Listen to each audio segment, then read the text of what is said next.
खुलुमबाय आंनि नामा श्री मार्ताधन घोष 8 नं समष्टि दतमा गामिया खलाबारि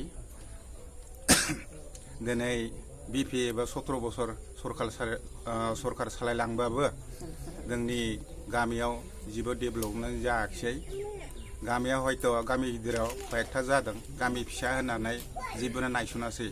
हयथ' दालां लामा बायदिसिना गोदोनिफ्राय जेरैबायदि दं ओरैबायदिनो दं दाबो ओंखायनो जोङो एबार गोदान सरकार दानायनि एबार जोङो प्रमद बर' सारजों दाजाबनानै जोङो ट्रेक्टर सबियाव भट होनानै जययुक्त खालामसै जोङो दतमा समष्टि केन्डिडेट श्रीजुत जोमै सारनो ट्रेक्टर सबियाव भट होनानै जययुक्त खालामनांगौ आरो बहायबो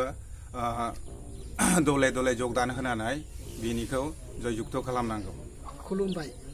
माने आंनि मुङा दुलाल घोष दिनैहाय बिपिएफआ 17 बोसोर सालायलांबाय किन्तु जों गामियाव जेबो डेभेलप जायाखैमोन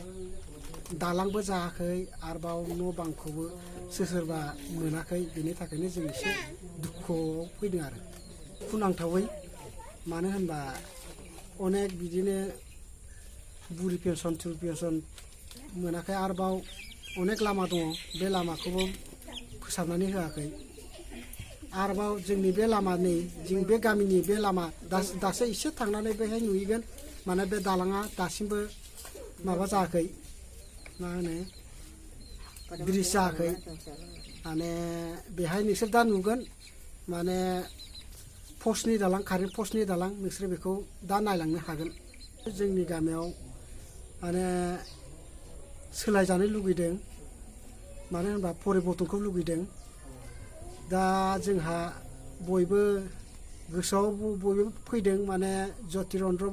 ब्रह्म जों एबार गोख्रोङै